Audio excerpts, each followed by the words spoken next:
हम मजे के लिए भी कर रहे थे, लेकिन हमें ये भी बोला जाता था कि नहीं, हमारे साथ जुल्म हो रहा है, हमारे मतलब वो ये आर्मी हमारे साथ जुल्म करती है, वो करती है, ये करती है, उसी के लिए हम हमें मतलब हम्म, वो वैसे ही बोल रहे थे, और हम मतलब जाते थे और फिर पत्थर मारते थे। अच्छा। या कुछ भी होता था या फौज आती थी हम हम्म, हमारे गांव में, ये और हम हम्म, उनपे पत्थर फेंकते थे। हम्म। तो तुम लोग को पता कैसे चलता था कि चलो अब जाना है, पत्थर फेंकना है? तब हालात ऐसी थी, जब मतलब गांव से जब आर्मी की गाड़ी आती थी, हम्म, चाहे कुछ भी नहीं होता था, उस हम्म। पे पत्थर फेंकते थे। अच्छा, मतलब ये नियम था हाँ कि ये फेंकना है। ऐसे, हाँ ऐसे फेंकना है, क्योंकि ये जुल्म करते थे वो, ये हम्म। यही बोलते थे हमें। अच्छा। लेकिन हम छोटे थे, हमें उतना हाँ। पता नहीं था उस टाइम। हम्म।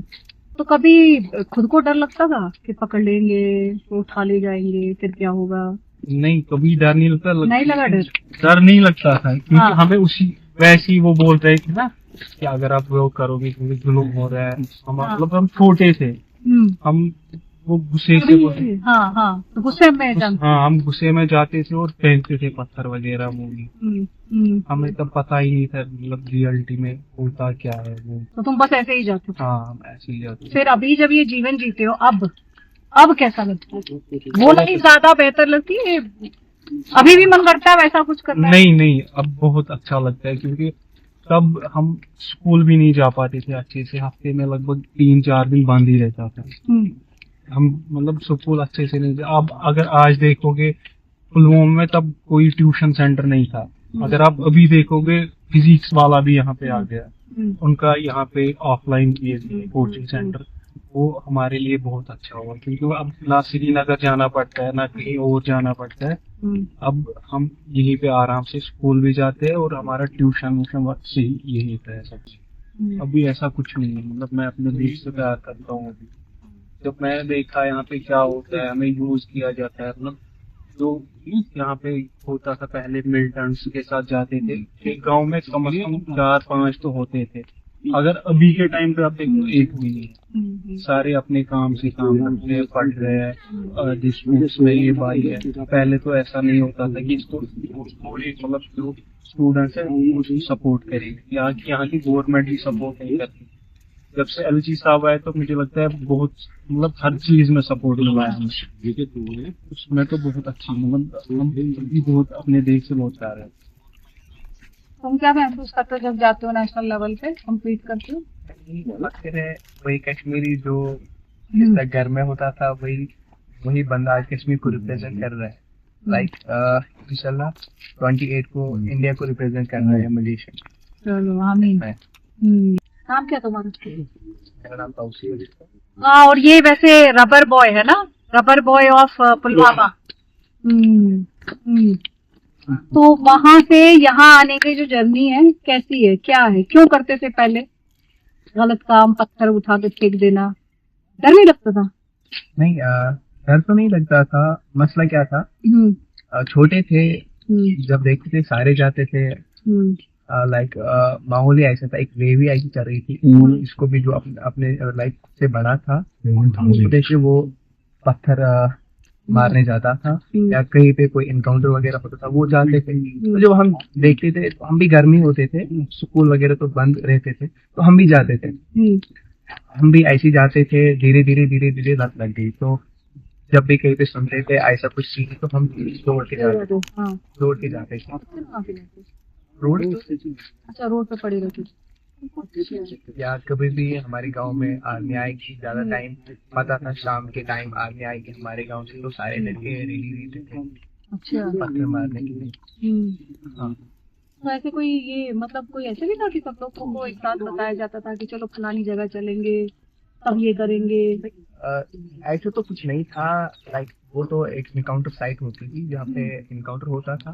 तो यहाँ के लोग बोलते थे अब यहाँ पे वो लाइक इनकाउंटर में अब हम उसको सपोर्ट करने जाएंगे, क्या पता हमारी वजह से वो वहाँ पे भागे। हाँ। सारे जाते थे। अच्छा। तो जब हम देखते थे उनको जाते तो हम भी जाते थे। लाइक हमारे अभी 10-12 जो बड़े होते थे गांव में, जब उनको देखते तो हम भी छोटे भी जाते थे। हाँ। तुमको याद है क्या बोलते थे उस समय? तुम क्यों गए उनके साथ? कुछ तो कहा होगा तुमसे कि ये लोग गंदे लोग हैं, ये खराब लोग हैं, ये हम पे जुल्म करते हैं। 2019 से पहले हाँ। तो सबको पता ही है। हम्म, खासकर गाँव में यहाँ पे क्या था, लाइक जैसी एक सिविल आर्मी को देखा था, उन पे पत्थर मारते थे, उनके हालात ही वैसे थे। लोग के जहन में था हमारे साथ गलत हो रहा है, हम हिंदुस्तान के साथ नहीं है। बट धीरे धीरे लोगों को समझ आ रहा है नहीं हम तो सही है, हम गलत कर रहे थे। अब लोगों को सही लग रहा है हम गलत थे, हम सही ट्रैक पे आए, हम अब सही है। हम क्यों वो सब कर रहे हैं, हमने क्यों इतनी जाने दी है उस गलत रास्ते में। अभी लड़के लोगों को समझ है। अच्छा, आज अगर उनको कोई देगा पत्थर तो फेंकेंगे कि नहीं? नहीं वैसी कोई बात नहीं है। फेंकेगा। मैं बोल रहा हूँ हमारे साइड में एक कैंप है 44 आयल के नाम से, अब बहुत लोग डरते थे। लाइक वहाँ का एक आर्मी वाला अगर यहाँ के 10 लोग को देखेंगे, लाइक कोई बंदा उससे बात नहीं कर सकता था। आज वही एक आर्मी वाला उसको एक गांव के 10-10 100 लड़कों के नंबर है अपने फोन में।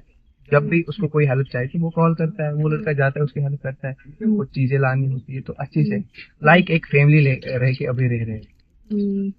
तो ये चेंज कैसे आया ये बताओ। एंड धीरे धीरे लाइक जैसे एलजी गवर्नमेंट आई उसकी वजह से भी बहुत सारी चेंज आई है। अपनी बात बोलूं, मेरी चाची की जब शादी हुई थी तो वो मुदस्सिर भाई जो है उसकी बहन के साथ, तो मुदस्सिर भाई जब हमारे घर 1-2 बार आया, उसने जब मेरी हरकतें देखी तो फिर उसने मुझे बताया आप गलत कर रहे हो, आप ये करो वो करो। उसने बोला तो तुम कहता नहीं था मुद्दसर क्या बकवास कर रहा है, फालतू बात कर रहा है, कुछ थोड़ी होता है। लोगों ने पहले बोला था ये बोलता कि हिंदुस्तान का बंदा है। इनको एक वो नाम से जाने मुखबिर, हाँ मुखबिर बोलते ये हिंदुस्तान के मुखबिर है, आपको क्या बोलेगा। पर धीरे धीरे जब उसने बोला, जब मैंने वो देखी मुझे लगा नहीं चेंज आ रही है, तो मैं उसी रास्ते पे चला। तो मैंने वो सब मुड़ा, मैं स्पोर्ट्स की तरह आया। लाइक दूसरा सर है मेरा फैजान सर, उसने स्पोर्ट्स में बहुत ज्यादा हेल्प की है, तो उनकी वजह से मैं चेंज हो गया हूँ। अच्छा, घर वाले भी नाराज होते थे जब घर से निकलते उनके, लाइक उनको बोलते नहीं थे, खुद ही निकलते थे, वो भी बहुत नाराज होते थे। तो तुमने कभी कभी कोई पैसा नहीं दिया उन लोगों को? बस ऐसे ही चले जाते हो? ऐसे तो चले जाते। अच्छा, अभी जो हमारा स्पोर्ट्स है, अभी हमारी जो एकेडमी चलती है, मेरी खुद की अरे वाह, सादा दिन भी चलाते हो? 100 प्लस बॉयज गर्ल्स वहाँ पे जिन्हें 40 बॉयज गर्ल्स ने नेशनल टीम के लिए 5 उसने। मैंने खुद 8 नेशंस के लिए मैं इंडिया का यंगेस्ट फ्लोर एमएमए रिसेंटली में इंटरनेशनल एमएमए में सिलेक्ट हुआ। अभी पाकिस्तान के बारे में जो पढ़ते हो, देखते हो, सुनते हो, यहाँ पे लोग बात करते हैं जो होता है पाकिस्तान जेके में जो होता है? मैं आपको बताऊँ ना, मुझे मेरे हिसाब से मुझे 2-3 साल हो गए पाकिस्तान की कोई बात नहीं, लाइक कोई इंटरेस्ट नहीं है उनके बारे में जानने में, कोई इंटरेस्ट, 0 इंटरेस्ट इसमें। बस जब पहलगाम का यहाँ पे हुआ था मसला, लाइक हम हुए थे, हमने वहाँ पे लाल चौक में वो मिशन सिंदूर सेलिब्रेट किया था, मेरे सारे प्लेयर्स गए थे वहाँ पे, वो हमने वहाँ पे सेलिब्रेट किया था।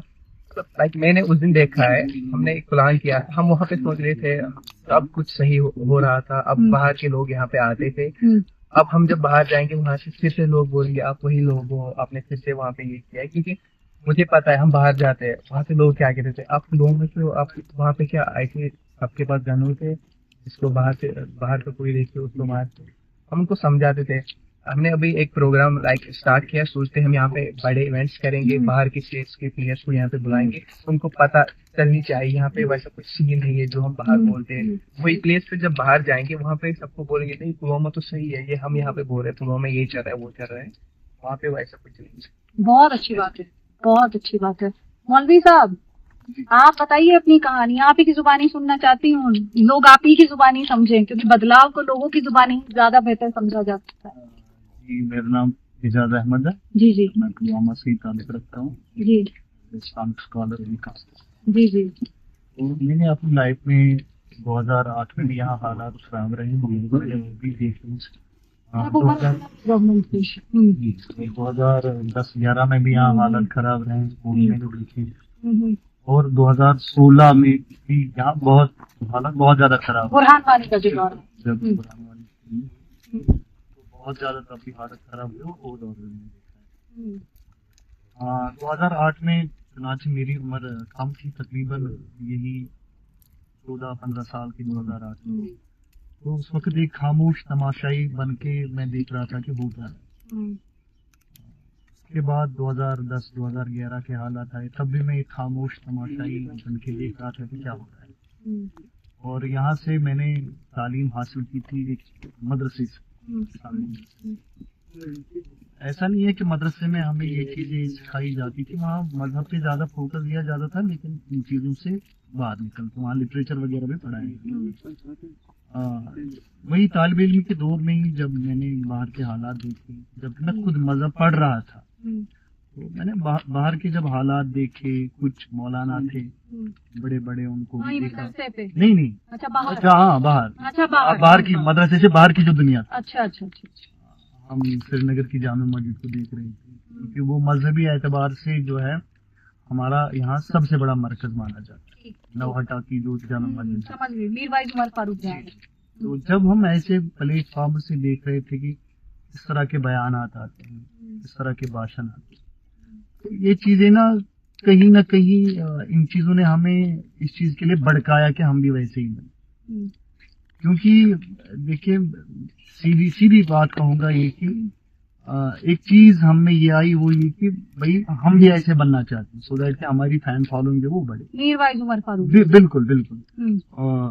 और लोग भी वो सुनना पसंद करते थे, हालात भी वैसे थे, लोग भी ज्यादा सुनना पसंद करते थे। लोगों को अगर कोई सोशल इश्यूज के बारे में, अगर इन पॉलिटिक्स से बात होती, सोशल रिफॉर्मेशन की अगर इन प्लेटफॉर्म से अगर बात होती, तो उस चीज को लोग सुनना पसंद नहीं करते। लोग ऐसी नाराबाजी, वो बाकी सारी चीजें जो है वो, तो इन चीजों ने क्या किया कि हमें इन वन वे और अदर में मोटिवेट किया इस चीज के लिए।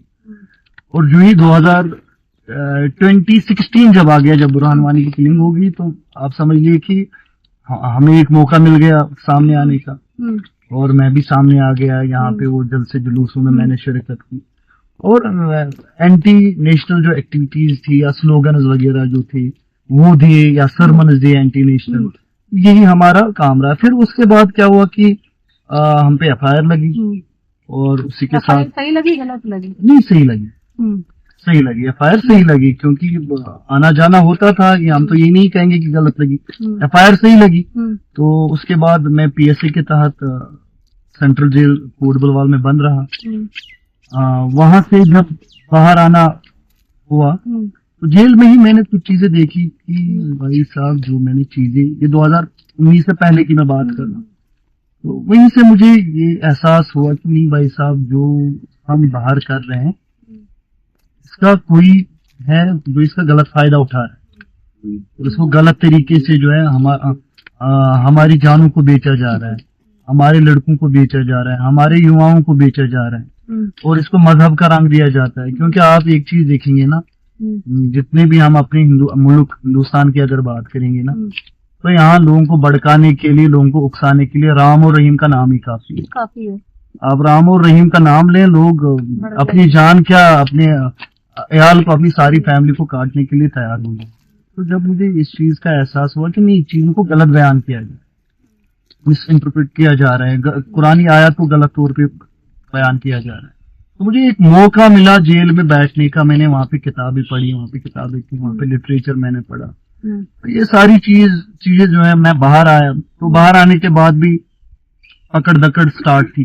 कुछ भी था, कोई भी VIP मूवमेंट होती थी तो बुलाया जाता था, चलो 10 दिन के लिए थाने चलना है। कहीं पे भी वो कोई भी किलिंग होती थी नॉन लोकलिस्ट की, तो हमें उठाया जाता था, क्योंकि भाई आप पे ऑलरेडी पर्चा लगा हुआ है, तो आपको भी जाना है। लकीली हमारे उस वक्त DSP साहब थे, कंसर्न पुलिस स्टेशन के फुरकान साहब, वो शायद आज ASP अनंतनाग हैं, तो उस वक्त वो थे हमारे। तो उन्होंने काउंसलिंग, वो पहले पुलिस ऑफिसर है, मतलब मैं कहता हूँ कि मेरी लाइफ जो चेंज हुई है, उसमें सबसे बड़ा रोल, सबसे पहला उनका रहा, जिनको मैं 2016 से पहले अपना दुश्मन समझ रहा, जिनके खिलाफ मैं भी लोगों को बोल रहा था कि ये हमारे दुश्मन, इवन कि मुसलमान होकर मैं लोगों को कह रहा है कि नहीं, ये मुसलमान नहीं, उन पे जुल्म हो रहा है, और ये जो हम पे जुल्म कर रहे हैं, ये सबसे ज्यादा जुल्म कर रहे हैं। और जब मैंने उनका बिहेवियर देखा, उन्होंने जिस तरह से मुझे काउंसलिंग की, तो मैं बहुत ज्यादा मुतासिर हो गया। और ये और एक पॉइंट था कि जहाँ पे मुझे ये एहसास हुआ कि जो मैं कर रहा था बड़ा गलत कर रहा था। तो आपको मीरवाइज उमर फारूक से बेहतर रोल मॉडल फुरकान साहब? बिल्कुल मैंने देखा कि फुरकान साहब, और उसके बाद अब उनकी वो ट्रांसफर हो गए, अब फिर से पकड़ दकड़ जो है वो शुरू। और एक बार मुझे मुदस्सिर साहब हमारे सोशल एक्टिविस्ट हैं, तो शायद उनको मेरे बारे में पता चला था कि ऐसे हैं, उन्होंने मुझे कांटेक्ट किया। उनकी एक जगह जो है वो कॉन्फ्रेंस थी, तो प्रोग्राम एक था ये कॉलेज में, तो उन्होंने मुझे इनवाइट किया, मुझे दावत दी और मेरी बात को उन्होंने सुना, समझाया भी, सुना पहले, सुना भी कि मेरे क्या इश्यूज हैं, और फिर काउंसलिंग भी की, फिर मुझे समझाया भी, और तुमने मुझे एक मशवरा दिया, मुझे सजेस्ट कि जिस तरह से अब आपने ये देखा, ये चीजें देखी हैं, आप इसमें इन्वॉल्व हो गए, आप सजा काट के आए हैं, आपने ये चीजें देखी हैं, अब आपके पास एक बेहतरीन मौका है, आप ऑलरेडी जुमा पढ़ाते हैं, सरमन्स देते हैं, आप इस पल्पिट का जो है एक बेहतरीन इस्तेमाल करके लोगों को एक बेहतरीन मैसेज दे सकते हैं, क्योंकि लोगों के अंदर जो है एक इस्लामिक स्कॉलर का, एक मजहबी रहनुमा का जो है एक बहुत बड़ा किरदार होता है, क्योंकि लोगों को पता है हमारे सामने जुमा के दिन हजारों की तादाद में लोग को पता होता है कि बंदा जो सामने बात कर रहा है ये हमारी मजहबी किताब, ये मजहब को ही रिप्रेजेंट कर रहा है, इस्लाम को रिप्रेजेंट कर रहा है, और वो ये नहीं देखते हैं कि ये इस्लामिक स्कॉलर ये अपनी बात करेगा, मैं अगर खुद से भी कोई बात करूंगा तो वो इसको दीन समझ के जो है एक्सेप्ट कर ले, अडॉप्ट कर ले। तो इन्होंने मुझे सजेस्ट किया कि हम अपनी कम्युनिटी को या कश्मीर को या यहाँ के यूथ को सुधारने के लिए आपके पास एक बेहतरीन मौका है, आप चीजों को लोगों में बयान कर सकते हैं। तो अब उन चीजों को बयान करना आसान नहीं, अगर ऐसे समाज में बिल्कुल बिल्कुल, अगरचे यहाँ आर्टिकल 370 को हटाया गया, अगरचे यहाँ पे LG इंतजामिया थी, पहले पहल इन बातों को बयान करना इतना आसान, और वो भी वहां पे जहाँ पे चंद साल पहले जो नारे लगते थे, इंटरनेशनल स्लोगन्स लगते थे, बिल्कुल सही बात, और टेररिस्ट के जो वो फोटोज हैं वो दीवारों पे चश्मा किए जाते थे और उनकी भाषा बोली जाती थी, तो ऐसे में वहां पे बात करना, नेशनलिज्म की बात करना, सोशल रिफॉर्मेशन की बात करना, और बच्चों को, अपने यूथ को, वो जो दहशतगर्दी का शिकार हुए उनको वो सारी गेम समझाना कि भाई हमें किस तरह से इस्तेमाल किया जाता है, कोई है जो हमें इस्तेमाल कर रहा है, हमें मजहब के नाम पे बेचा जा रहा है, हमारी गर्दनों पे बेचा जा रहा है, हमारे खून को बेचा जा रहा है, हमें मजहब के नाम पे लड़ाया जाता है। तो फिर हमने क्या किया, मुदस्सिर साहब ने मुझे ये सजेस्ट किया कि आप इस तरह से चीजों को बेहतर कर सकते हैं, मतलब आपको गलत नहीं बताना है लोगों को, बल्कि आपको मजहब सिखाना है, जिस फॉर्म में, जिस प्योर फॉर्म में है उनको आपको वैसे ही। जब आपने किया तो क्या रिएक्शन आया? सबसे पहले जो ही मैंने इन बातों को बोलना शुरू किया तो वो लोग जो है ना अजीब तरीके से मुझे देखे, क्योंकि वो बंदा जो कल तक जो कोई और बोली बोल रहा था, अब अचानक से, मतलब एक हफ्ते पहले कोई और अंदाजे बयान था, कोई अलग स्टाइल था, और एक हफ्ते के बाद ही जो है इन्होंने जो है अपना स्टाइल वो टोटली बिल्कुल चेंज किया। आज से पहले किसी और मुद्दे पर, टॉपिक पे बात होती, तो आज एजुकेशन पे बात होती है, आज बच्चों की शिक्षा पे बात होती है। तो मुझे ये बताइए पहले दिन फिर क्या रिएक्शन रहा? लोग आए कि जनाब क्या प्रेशर, ऊपर से प्रेशर तो नहीं है, जी कहीं ऊपर से प्रेशर तो नहीं है, कहीं दिख तो नहीं है, ठीक है। तो ये सारी चीजें हमें देखनी, लेकिन फिर आहिस्ता आहिस्ता लोग भी समझने लग गए। फिर हमारा चुनाचे, हमारा मतलब फॉर फ्लंग एरियाज में भी जाना होता है, हम ऐसे एरियाज में पहुंचते हैं जहाँ शायद मीडिया या बाकी वो नहीं पहुंच पाते, वहाँ के लोगों के साथ हमारा उठना बैठना होता है, दीनी मजालिस होती है। तो फिर अल्हम्दुलिल्लाह ये 5-6 साल जो है इनमें हमने काफी चेंजेस देखी, क्योंकि कई एक जगह जब मैं गया, मैं यही पुलवामा के नजदीक ही गाँव है करीमाबाद, बड़ा मशहूर था वो इस चीज के लिए, बहुत ज्यादा, वहां से बहुत सारे मिलिटेंट जो है उनको मारा गया, बहुत खतरनाक गाँव है। मतलब हम ये कह सकते हैं कि आर्मी या पुलिस जरूरत नहीं होती थी कि 2019 से पहले वहां जाए। तो फिर मतलब वहां मैं गया जुमा पढ़ाने के लिए, वहां मैंने लोगों को बताया कि चीजें हमें किस तरह से हमारे बच्चों को जो है उनको गलत तरीके से इस्तेमाल किया, और फिर जो है वहाँ के लोग भी आहिस्ता आहिस्ता वो समझने लगे। और आपको मैं एक बात बताता चलूं कि अब वहाँ जो भी मौलवी साहब जाता है पढ़ाने की, सरमन देने के लिए, वो लोग उसको पहले कह के रखते कि जनाब एंटी नेशनल कोई बात नहीं है। अच्छा, वो गाँव जहाँ वो हब तस्वुर की, मिलिटेंसी का हब तस्वुर, वहाँ के लोग आज मौलवी साहब को वहीं से कहेंगे जनाब मौलवी साहब हमें आप जो पहले शिक्षा दी जाती थी, हमें वो वाली शिक्षा नहीं चाहिए, क्योंकि उस शिक्षा में वहां तो सिर्फ डिस्ट्रैक्शन, वहां तो सिर्फ जो है वो बर्बादी थी। हमें बर्बादी नहीं चाहिए, हम बदलाव चाहते हैं, हम चेंज चाहते हैं। हम चाहते हैं कि हमारे बच्चे पढ़ें, हम चाहते हैं कि हमारे बच्चे जो है वो मुकाबला करें, compete करें, वो दुनिया के साथ कदम से कदम मिला के चले। और ये तभी पॉसिबल है जब हमें एक पीसफुल एनवायरनमेंट जो है हमारे बच्चों को प्रोवाइड होगा। जब हमारे बच्चे कॉलेज जाएंगे तब जाके जो है ये चीजें होंगी। अच्छा, आप उस सीट पे बैठे हैं, अभी भी बहुत कहा जाता है कि रेडिकलाइजेशन अभी भी हो रहा है। आपको क्या लगता है कैसे उसे कश्मीर में हैंडल किया जा सकता है? मैं अगर आपसे 3 पॉइंट में कहूँ, मौलवी साहब मुझे 3 लाइन में बताइए कि रेडिकलाइजेशन कैसे रुके। अच्छा, आप पहली बात तो ये है, पब्लिकली तो खासकर जुमा के सरमंस तो ऐसा आज के वक्त में तो इसकी पॉसिबिलिटी नहीं। वो इसका जो क्रेडिट है वो एलजी एडमिनिस्ट्रेशन को जाता है, वो एलजी साहब को जाता है, क्योंकि जिस तरह से मतलब एलजी एडमिनिस्ट्रेशन में चीजें चेंज हो गई, जिस तरह से शिकंजा जो है वो हम कह सकते हैं वो कसा गया, तो आज किसी की जो जरूरत नहीं है कि वो पब्लिकली जो है वो ऐसा करे। और दूसरी चीज, अब देखिए दूसरी बात यह है कि हम ये नहीं कह सकते हैं कि मतलब 100% चेंजेस आए। कुछ एलिमेंट्स ऐसे होंगे जो पसे पर्दा, जो अंडरग्राउंड जो है इन चीजों को चला रहे होंगे वो, लेकिन उनकी तादाद जो है वो यही इक्का दुक्का होगी। लेकिन जितने भी जिन मौलाना साहिबों के साथ भी मैं उठता बैठता हूँ, इस्लामिक स्कॉलर्स के साथ भी मैं बैठता हूँ, हत्ता कि हमने अब एक मुदस्सिर साहब के मशवरे पे ही फिर हमने बाज़ाब्ता तौर पे मौलाना साहब की एक विंग बनाई। हमारी बाज़ाब्ता तौर पर एक विंग चलती है, हम कई सारे उसमें इस्लामिक स्कॉलर्स हैं और हम आहिस्ता आहिस्ता उसमें इस्लामिक स्कॉलर्स को ऐड कर रहे हैं ताकि ये रेडिकलाइजेशन बिल्कुल जो ये है उसको जो है वो हैंडल किया जाए और उसको जो है वो कम किया जा सके। तो अल्हम्दुलिल्लाह ये चीज जो है वो बड़े अच्छे से जो है अब ये एड्रेस हो रही है। बिल्कुल एड्रेस हो रही है। एक लास्ट सवाल मुझे आपसे जो पूछना है वो ये है कि कश्मीरी सोसाइटी, उसमें आप कितना बदलाव अभी देखते हैं? अब भी क्या जैसे मुद्दसर जैसे आप जैसे ये अब इन बच्चों में बदलाव आ गया, इनको लेके एक्सेप्टेंस है या इन्हें अब भी दबे छिपे कहीं ना कहीं बोला जाएगा अरे ये तो मुखबिर बन गए, अरे ये तो दबाव में आ गया, अरे ये तो। इसके लिए मैं एक ही बात कहूंगा, मुझे जैसा बंदा जब बहसीत हिंदुस्तानी खुले में आपके साथ बिलाजक बात कर रहा है तो मेरे ख्याल से ये आपके सवाल का एक बेहतरीन और मुदल्लल जवाब, बिना डरे मैं आपसे बात कर रहा हूँ। चलिए अच्छी बात है। तो तुम्हारे दोस्त लोग खेलते हैं ना तुम्हारे साथ? कोई ये तो नहीं कहता कि नहीं तुम्हारे साथ नहीं खेलेंगे, तुम्हारे साथ बात नहीं करेंगे? वैसी कोई बात नहीं है। लाइक मैंने आपको बोला 100+ स्टूडेंट्स अभी हमारे एकेडमीज में है, तो और भी प्लेयर जुड़ रहे हैं। लाइक मैंने आपको बोला ये मुदस्सिर सर है, फैजान सर है, और भी एकेडमीज हम डाल रहे हैं अलग अलग डिस्ट्रिक्ट्स में, अलग अलग गेम्स है, लाइक फ्लोरबॉल है या पिट्टो है, MMA है, तो मलखम है। तो हम नई गेम्स को ला रहे हैं। या पिट्टो आप जानते हो कि ट्रेडिशनल गेम है, उसको हमने यहाँ पे लाया है। क्यों?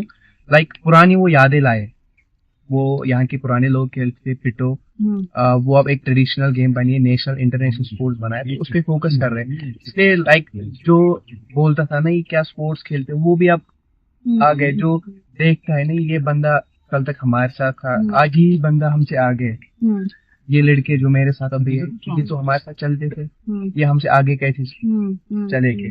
तो उसी रीजन से वो सारे भी आ रहे हैं। तो वो चेंज आ रहा है। कोई तुमको मतलब ऐसा नहीं करता है कि यार इसने रास्ता बदल लिया, इसने ये किया कि उसके लिए तुमको साइड करे या कुछ भी? नहीं, मैंने आपको बोला है वेव जो एक वेव थी पहले वो खत्म हो गया। आज एक मतलब अच्छा माहौल है, इसी हिसाब से सारा कर रहा है, सारे लोग अच्छे से चल